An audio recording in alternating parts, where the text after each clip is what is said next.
met deze methode kun je het op 3 uur per dag. Dat kan niet. Ik ga je dat zelf laten uittesten.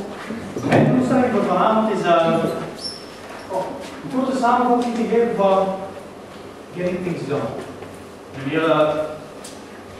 hele eenvoudige methode om de dingen gedaan te doen. En we krijgen allemaal die dingen gedaan. Laat dat duidelijk zijn, we krijgen allemaal dingen gedaan. Maar een hele eenvoudige methode waarmee dat we een overvloed aan informatie die op ons medewerkers afkomt, op een goede manier uit ons hoofd zetten. En het leuke is, niet vergeten dat we iets moeten mee doen. Zodanig dat we niet naar huis zijn en moeten denken van, vergeet het hier te bellen.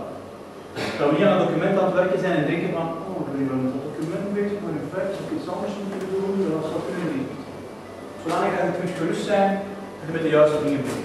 En ik zou blijven dat het zo een loopweg baan is naar stressvrije productiviteit. Maar als je dat op de eerste slag al moet teleurstellen, ziet het meer zo uit.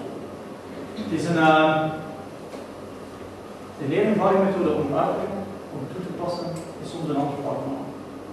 Van toepassing gaat ik wel zo goed mijn gedrag wat anders.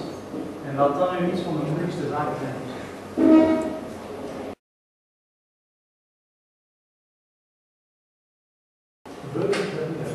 Onze volgende actie, wat ik nu vertel heb, gaat over zelfstandig ondernemers. Ik ben nu even een datum kwijt, Jori.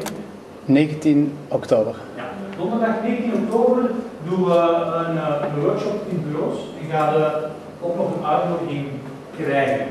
En ik heb nu nog